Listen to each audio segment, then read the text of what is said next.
67 counties across the entire state of Florida, from the Southwest Gulf to the East, South Florida, the Panhandle, and everywhere in between. In today's video, like the title suggests, we have narrowed it down to only 10, and the 10 best I personally think for 2024. I'm going to break down the geographies and why they matter. What really makes these places special? What are they really known for? In this list, I'm also going to share the 2024 public school ranking for each. And then finally, at the end of each section, I'm going to share kind of a bonus of a maybe hidden gem city within each county that you can both explore and possibly live. My name is Adam Hancock. You've arrived at the Florida Relocation Guide YouTube channel, your smartest way to buy, sell, and or invest for the entire Sunshine State. And without further ado, let's hop in. All right, number one on my list, in no particular order, we are kicking it off with a really unique one and where I spent most of my college-aged years, Santa Rosa County, Florida. Geography-wise, like I mentioned, this one's the real anomaly in the conversation. We are heading all the way over to the northwest side, almost to like the tip of the Florida gun. And for further context, that puts you 40 miles one way to Pensacola-ish, about 175 miles back east to the Florida capital of Tallahassee, and then about 87 miles the other way to Mobile, Alabama. If that doesn't tell you how far this is over, but it's easier to get that way than the other. Okay, so what really makes this area special? To me personally, this is a place you can go to, still get that same pristine, lovely, enviable coastline you may be seeking, but in a much more underdeveloped, laid back, and less commercialized manner. And in the same line of thinking, you're going to probably have a lower overall population, which is going to give you possibly a closer knit community available to you, and even a lower cost of living overall in most areas compared to most of the other parts of the state of Florida. So whether you choose like a Gulf breeze with the beaches and the Pensacola proximity, the underrated Navarre, or even like historical Milton, the combination of protected beaches, water sports, and other things similar that are available to you in this part of the Panhandle without necessarily going to the cliche, obvious 30A district, could be interesting. Santa Rosa County, number 22 ranked public school district in the state, overall B+ rating, about 41 schools and 3,100 students. And lastly, my best hidden gem city to live in 2024 for Santa Rosa County, I got to go with Navarre Beach. And I know this area is getting a little bit more in vogue than it was in the past, but I still think it's sneaky within the Panhandle itself. But especially when you step out of the Panhandle, you take the whole state, super underrated. Beautiful beaches, way more laid back environment, and a super interesting alternative to like a Pensacola beach or much more popular options. Okay, number 2 on our list, we are heading to the northeast coast, a real fan favorite, St. Johns County, Florida. The quick locational context for this one is probably just being considered a southern suburb of Jacksonville, Florida, which is a very, very large city, the largest by land area, I think, in the contiguous United States, technically. 32 miles south of that. Then you're also north of Daytona Beach by about 60 miles, so those are your bookends.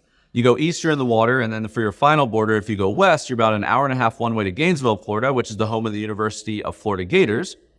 And St. John's is also known for being the home of St. Augustine. That's why I said the fan favorite comment. Also Ponte Vedra, amongst a few others. Okay, what makes this one special? So for me, this is kind of similar to the Panhandle conversation on number 1, really another Florida escape. But where St. John's really especially excels is the combination, I would say, of historical depth, luxury living, and protected natural beauty. Because you have St. Augustine, like I mentioned, oldest city in the United States. You have cobblestone streets, historical forts, you have cultural festivals, an area you can truly get romantic about. Then next you have Ponte Vedra, world-class golf, and it really wins with like leisure luxury living, so you got that option. You have Nocatee, just to name a few, master plan, community or communal amenities are written. You have a bunch of options, great schools, which I'll mention in the next section, but you got all of that at your disposal. And then unlike the Panhandle, you are next to a massive city with Jacksonville. So you hop right up there and you could get your jollies of any big city thing that you would need, whether it comes from work or entertainment or whatever that may be right there. But when you come back to your house, that's where I mentioned the escape. When you come back home, you don't necessarily have to sit in that all the time, but to have all of that at your disposal within a 15 to 30 minute drive is pretty unbelievable. St. Johns County is your runner-up, number 2 overall ranked public school district in the state, A rating, about 56 school options and 50,000 students. Hidden gem city for St. John's, I'm going to throw out Volano Beach this year. This is a smaller residential community that sits just north of St. Augustine and offers a much quieter and more secluded experience in general than its much more famous southern neighbor. You have beautiful beaches, local restaurants, it has its own beach pier, and potentially is a less populous but equally as charming alternative. Number 3 on this list, my hometown, and one that makes a real argument for number 1 best overall, Sarasota County, Florida.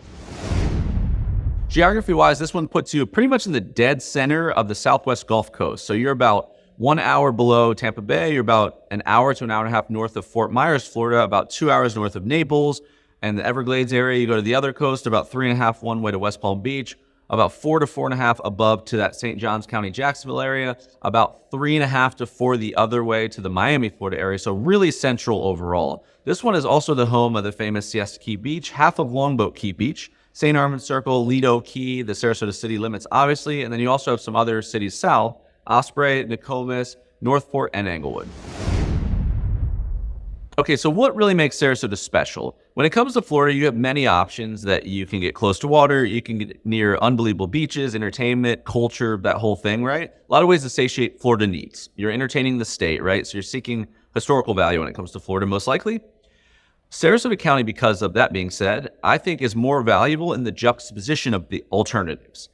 Making the case for if you had to pick one happy medium, one place to reside amongst small metros, this one is more valuable within that. And then it's value on top of value on top of value if it's under that ceiling. So for instance, take the geography we just mentioned. I would want, regardless of where I lived in Florida, I'd want access to the other cool stuff. I mean, you have the Keys and Miami, you have the Atlantic Coast, the Gulf Coast. I'd want access to all the stuff, right? I wouldn't want to be just pigeonholed into one necessarily. Well, if you had to pick one to be your home base, then the central proximity of Sarasota County is unbelievable, right? You have everything you'd possibly need, parking the Panhandle, 4 hours or less. Most of it's 3 hours or less. And then I would also choose to be on the Gulf waters. If I had to choose between Atlantic, Gulf, whatever it may be, I would choose, I like to call them Gulf waters the best. And then even like fortunate hurricane history, whether that's Indian, rituals or geography or whatever it may be, luck. Sarasota's held up pretty well, knock on some sort of wood for that conversation.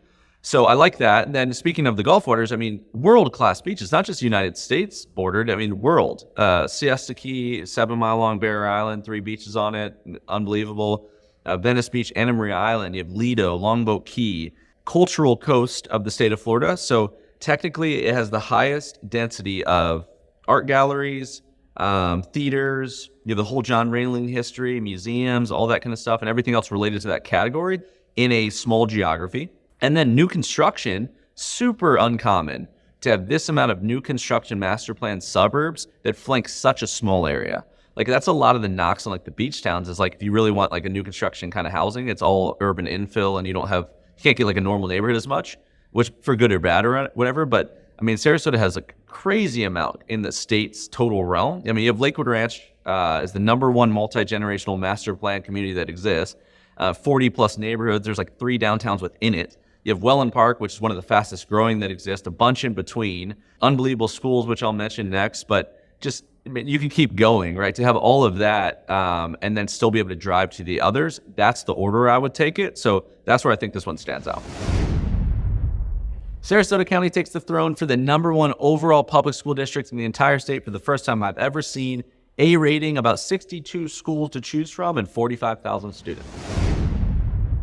Hidden Gem City 2024 when it comes to Sarasota. Let's go with Nokomis, Florida. And a lot of if you've even heard of this at all, a lot of people, it's only on the radar as a pass-through town. If you're traveling from Sarasota south to Venice, you drive through 2 towns, one called Osprey, one called Nokomis.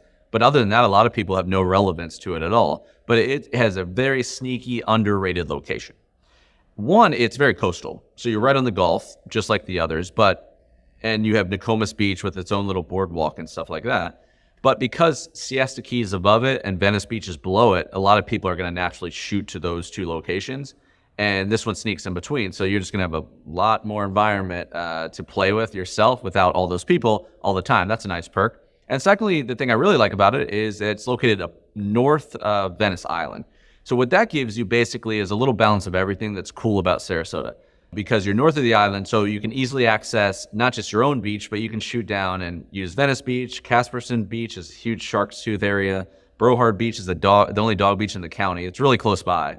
And then you have downtown historic Venice, which is all the shopping and stuff, Welland Park, which is the master plan new area. That's all pretty close. But because you're not south of the island, you're north of it, you're also closer to Sarasota. So you got Casey Key to your west.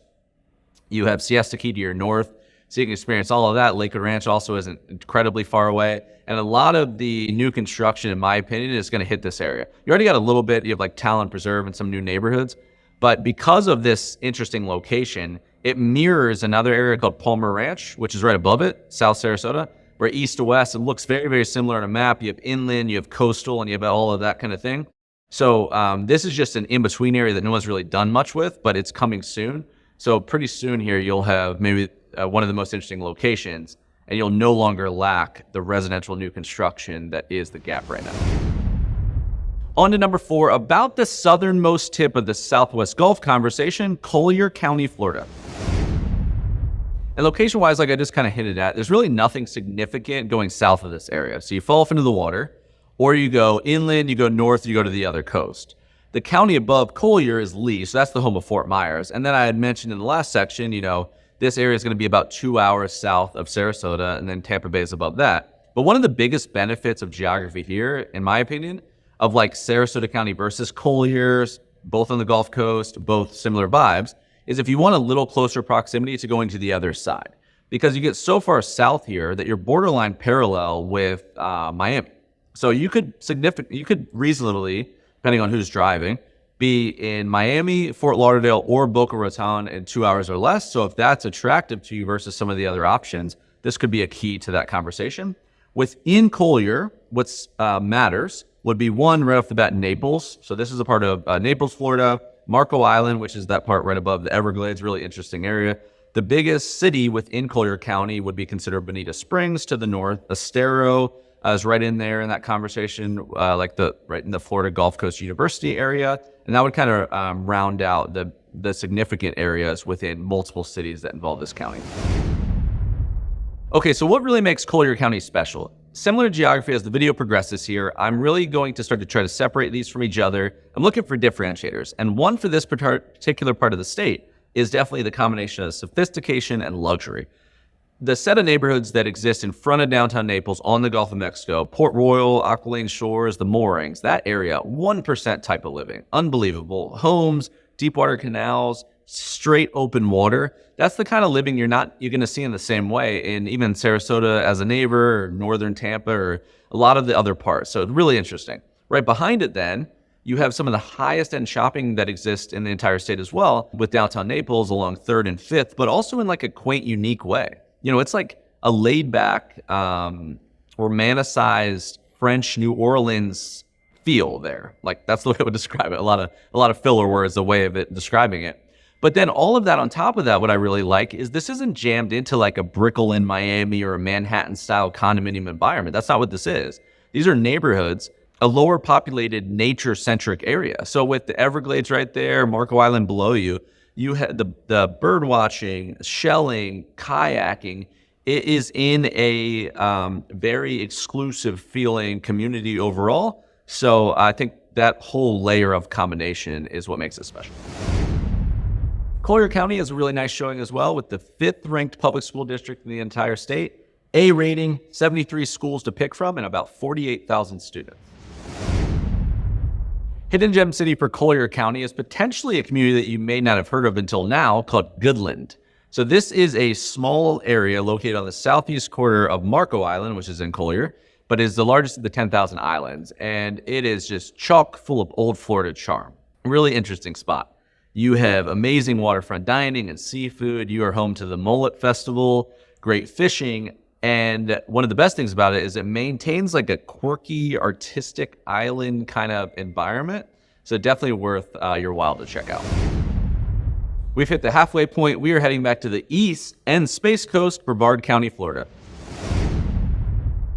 Okay, when it comes to Brevard and geography, if you park the Panhandle conversation for a second, this puts you almost dead center exactly in the middle of the Atlantic coast part of the state. So that gives you 2 hours in essence below Jacksonville, which we had mentioned earlier, just 2.5 hours as well above Fort Lauderdale, Miami. Go the other direction, you're 2 hours one way to Tampa Bay, Florida, fall through the Gulf waters. Orlando's in between, so you're 55 minutes one way to Disney. If you look at that the right way, it gives you the best of the coolest parts of the state of Florida mostly, in a unique way, which we're going to get into next. What's included in Brevard as far as citywides that you might recognize, there's many, but you have Melbourne, Cape Canaveral, Titusville, Merritt Island, Palm Bay, Sebastian, just to name a few.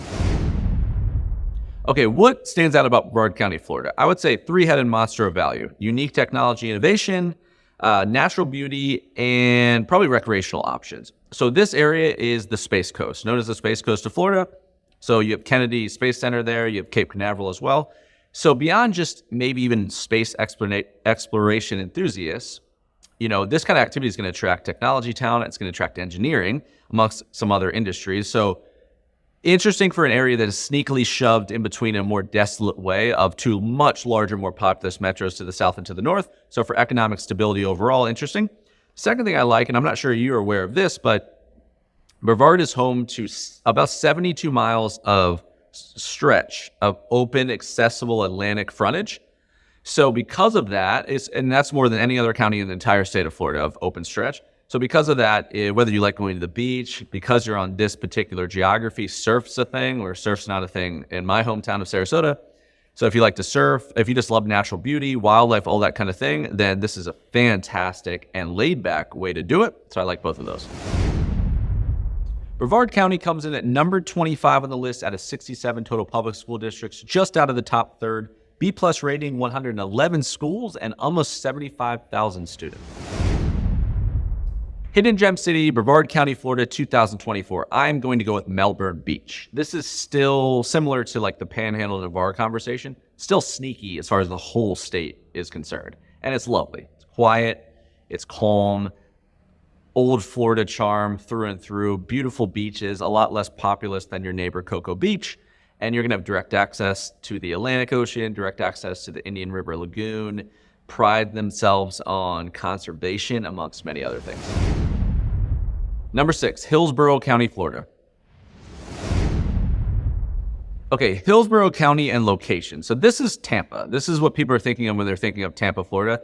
Now it's a large area, it involves more cities than are just called Tampa. That would be a little narrow, but that is what people are mostly talking about. So in a video like this, at this point on number 6, we're kind of contextually storytelling at this point, right? Because we've talked about geography so much that I don't want to just say the same thing over and over, but it gets simpler in some ways. And in essence, this rounds out the southwest Gulf Coast. I've talked about Sarasota being in the center and Naples and Fort Myers being to the south. Well, this is the northernmost tip. It's a 3-county conversation of Tampa Bay. Hillsborough is one of those counties and the largest of the counties. No one's really fighting to go north of Tampa Bay for any reason in the state. If you go northeast, you hit the villages. You go more directly east, then you could be at Orlando in less than 2 hours from Tampa Bay. And I already mentioned that you're also about 2 hours one way to Melbourne Beach area. So that's kind of where it sits in the state. Now, when it comes to like all the different cities that you could technically consider Hillsborough, I think it's a little simpler than that, because the way that I think about it is that, like I mentioned, most of it's just considered like kind of Tampa proper, right? You have the main city area, everything's kind of clustered within like 3-4 exits on the interstate. And then it's suburbs that offshoot basically east, west, and north of that conversation. It's just going in a certain direction, and then what are they called? And you don't go south, directly south, because you hit the bay, basically. So, for instance, if you go east of the city, you're going to hit an area called Brandon, an area called Riverview. You go below that, it's Apollo Beach, and then Wimauma, Ruskin, Sun City Center. If you go west, and still inland, being Hillsborough, right? Because if you keep going west in this, Pinellas County is the coastal county. That's your Clearwater Beach, your St. Pete Beach, all that. But you go west, you can actually go towards the water without being in it, which is interesting.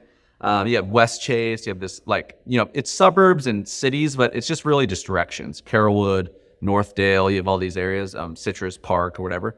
And then if you go north, before you get to Pasco, which is your northern county of the 3rd, which is Wesley Chapel's home, then you hit like Lutz, Tampa Palms. So all the value here, which we'll get into a little bit more, is just an offshoot of the middle part that everybody deems important, which would be central working districts of Hillsborough. That's how I would frame that one up. Okay, what do I love about Hillsborough County, Florida? Well, earlier in the video, I made a case for Sarasota being the best possible happy medium when it comes to smaller metros. Well, what if you want that same central proximity that provides? And what if you want the same Gulf Coast waters and that kind of access, but you need more? Well, I'd like to make the same case for Tampa Bay, but for larger metros, right? So between these two might cover all your bases, because Tampa's going to give you a lot of things that Sarasota can't. It's going to give you more general economics, more job options. It's going to give you larger universities. It's going to give you much more variety. So if you want that kind of thing in a pretty underwhelming way as far as like too many people and all that kind of thing, really interesting. And I like a lot of the way the city's set up. So if you want kind of city living, right, you want bungalows or more boroughs than master plan neighborhoods, a lot of really interesting options. I love Hyde Park, both historic and north, Palmacia West, Beach Park, Old Seminole Heights, Tampa Heights. You got a lot of things right there in the heart that can cover a bunch of criterias, a bunch of styles, luxury, Davis Island, Harbor Island, all that kind of thing.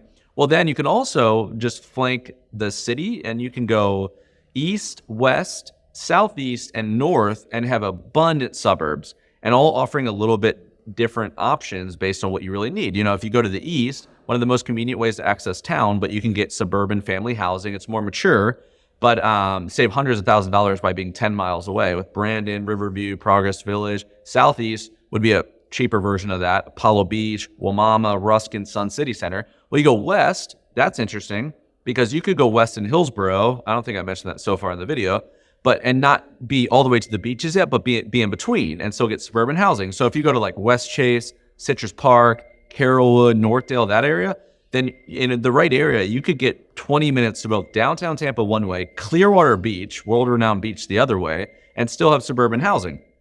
So that would be your juxtaposition against those two. Go to north, you get maybe the best mousetrap, the most new construction, the most like master plan new stuff with Tampa Palms and Lutz, and go further to Pasco County, get to Wesley Chapel. But I love all of that. It's the same with the entertainment venues, right? Like they're all set up in districts, right? So if you're looking for kind of like a bougie, high-end, walking, safe district, you got Hyde Park Village. You want to go opposite, go super eclectic, go Ybor City. The entire area was founded on the back of cigar rolling, and it has a cool brick buildings, like a New Orleans style aesthetic. You can do in between with the International Plaza, Bay Street, with the International Mall. You have, you could keep going. St. Pete's on one side.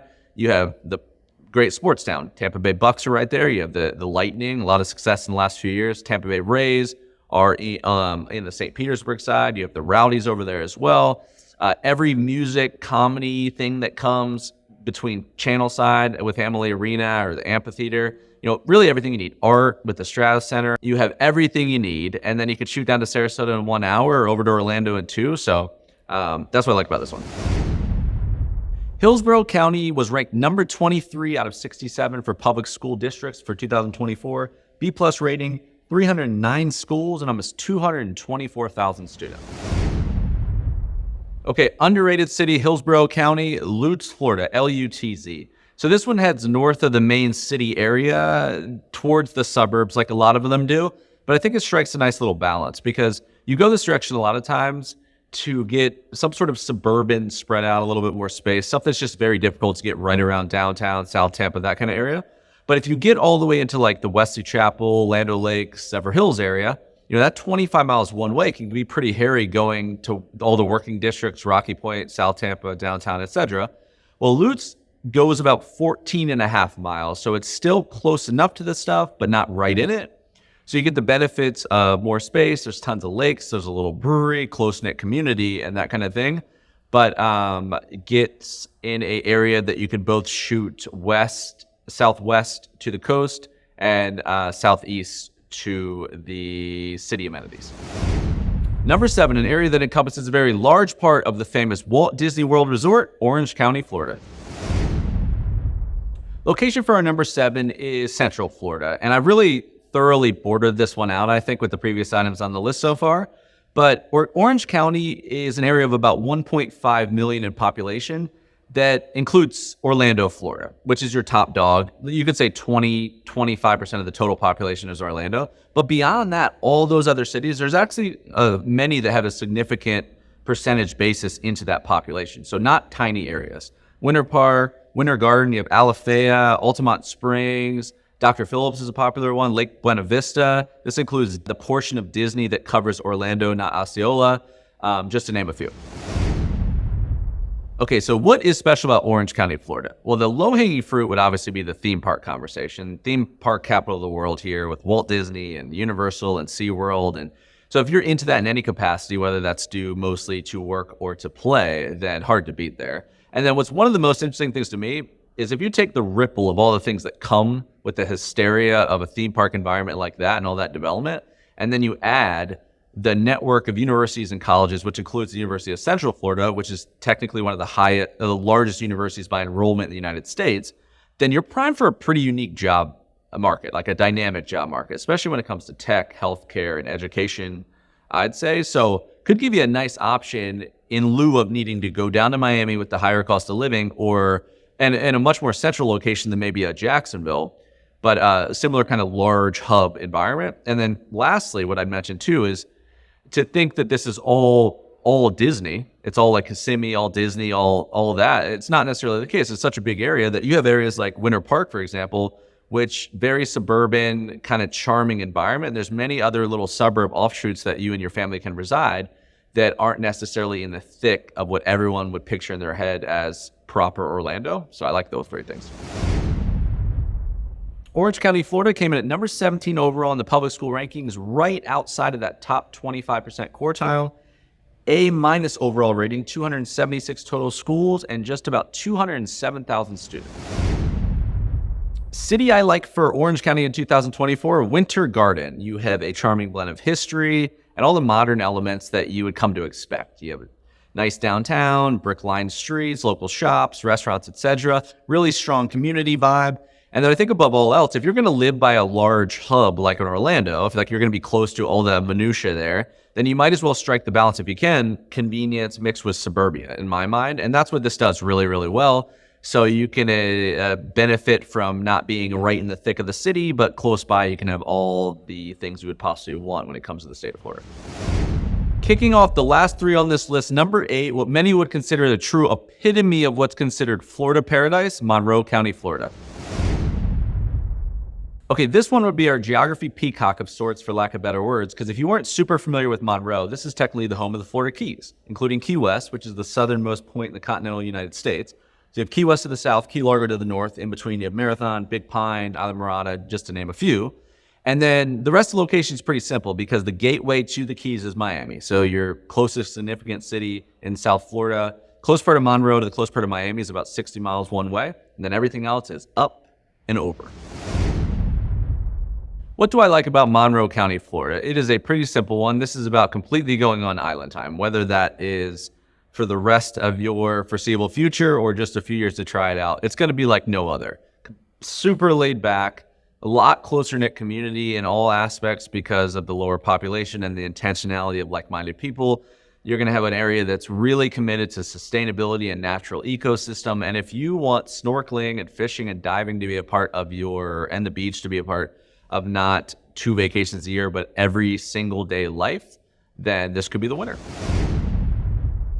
Okay, even though you're probably not moving you and your family realistically to the Keys targeting school districts, Monroe County is still not terrible. Number 30 out of 67 total school districts in the state. B+ overall rating, about 24 schools and under 9,000 total students. An area like this year in the Monroe County conversation is called Big Pine Key. So this is going to be definitely a lesser known and less populous version of a more tourist heavy Key West. But just as compelling on its own outright. So unbelievable recreational opportunities, a nature lover's dream, a really close-knit community to boot, and just charming overall. Number 9 on my list, Charlotte County, Florida.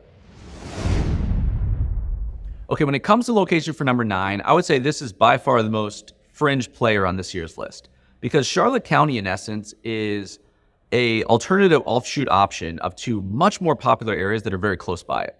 So this one catches the bottom tip right below South Sarasota County, and then right above the northernmost tip of Fort Myers. So Sarasota's here, Fort Myers is here, but loads cheaper, hundreds and hundreds of $1,000s cheaper than places are 20, 35 minutes one way to it.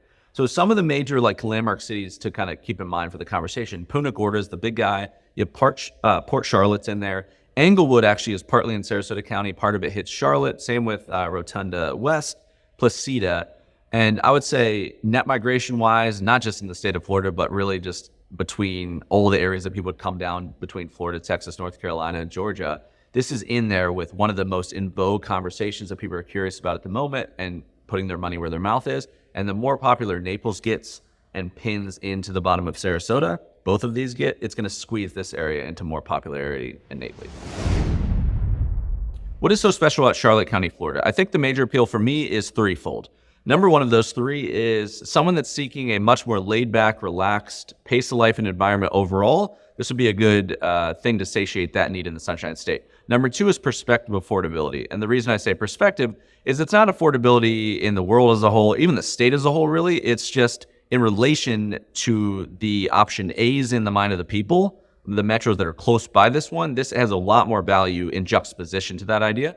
And number three is if you're moving to the state and what you value or deem the most important is the same thing that the people that move to Sarasota and move to Naples value. The Gulf Coast, the central proximity, all of the art and culture that exists within those metros. This gives you close proximity, not just to one, but both because of how it's sandwiched. And then beyond that, there's even some sneaky, interesting items like the Charlotte Harbor, or the estuary environment, and all of that kind of thing as well, the further you get into it as a local resident. So that's what I like about Charlotte. Charlotte County, Florida just missed the top 10 for 2024 in public school rankings, coming in at the number 12 spot. A- overall grade on niche.com, 24 total schools to pick from, and just under 17,000 students. An area I wanted to call out for Charlotte County is a master plan community called Babcock Ranch. This is really, really unique. It would be an incredible value to being anywhere around Punta Gorda, and one place that it could stand alone in a silo versus it usually being a B player in the coastal conversation juxtaposition.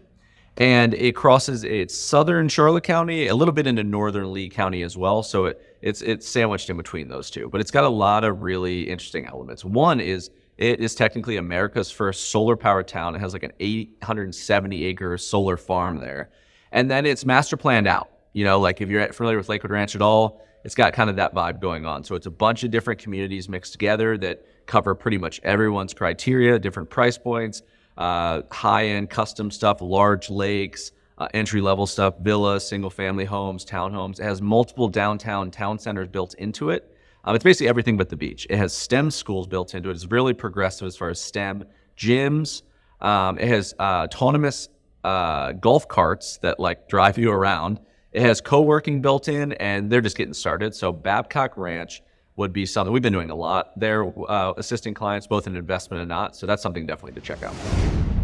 Okay, and our 10th and final one for 2024, we are heading to South Florida and talking Broward County.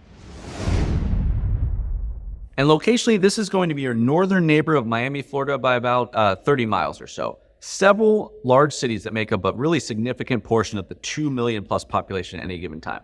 Typically, year over year, Fort Lauderdale, Florida is going to be your largest city within this county. But it doesn't just drop off the table. 9-10 other cities that have over 100,000 most likely in population on their own outright. So many, many options. Hollywood, Pembroke Pines, you have Coral Springs, you have Pompano Beach, Deerfield, which a lot of people from the Northeast and Canada enjoy alike, along with many others. Okay, what do I like about Broward County, Florida? I would say the option to live the quintessential Miami-based lifestyle, but a slightly slower pace and potentially double the value. You have waterfront properties, international airport, cruise port environment, you have restaurants, good schools, entertainment, all of that kind of thing, but in an apples-to-apple housing environment. Potential huge savings for the same property. And Broward County Public Schools came in at number 26 on a list out of 67 total options, B+ overall grade, 329 schools to pick from, and about 250,000 students. Okay, and rounding out our number 10 on the list, an area that I would definitely recommend checking out this year is called Lauderdale by the Sea. And this is a little bit lesser known, but really, really intriguing spot. And it's a small coastal town that's basically nestled in between Fort Lauderdale and Pompano Beach, and it's known for its kind of laid-back, village-like atmosphere. You have a walkable downtown, more of the low-rise building vibe than the kind of mini Manhattan skyline, beautiful beaches, and a lot more going for it. All right, my friend, that is a wrap for today's video. Really hope you enjoyed it. If you did, please consider subscribing to the channel if you haven't already done so. Ton of cool stuff planned for this upcoming year, the rest of 2024 and beyond. Everything from high-level views like this that cover the whole state of Florida, kind of help you narrow down a bit, to A to Z, deep dive, an hour on one city or neighborhood, question and answer sessions and all that kind of thing. Mostly focus on Southwest Florida, all of the Tampa Bay, 3-county metros, Sarasota and Manatee counties in the Sarasota, Florida metro, and Naples, Fort Myers, greater. So if that interests you, please consider joining us for our future content. I also own a brokerage called the Sunshine State Company that's on the back of kind of this value add. So if you are in the market now or possibly looking into the market anytime in the future, buying, selling, and or investing across the entire Sunshine State, please consider reaching out if you resonated with the content and you think we may be a good fit for you. And finally, a couple more things. The sunshinestateco.com, the main kind of hub website of mine, we have a bunch of free relocation guides, free analytical tools. We have English and Spanish as of now. And we have a community group that's dedicated to just members of this YouTube channel here. It's absolutely free, but it gives you the ability to DM me specific questions, maybe talk with other people looking to do what you're doing. So just a more intimate approach, if that interests you at all. But most importantly, thank you guys so much for watching today's video. Really appreciate all the support and even taking a little bit of time to consume my content. My name is Adam Hancock. This is the Florida Relocation Guide, and we'll see you on the next one.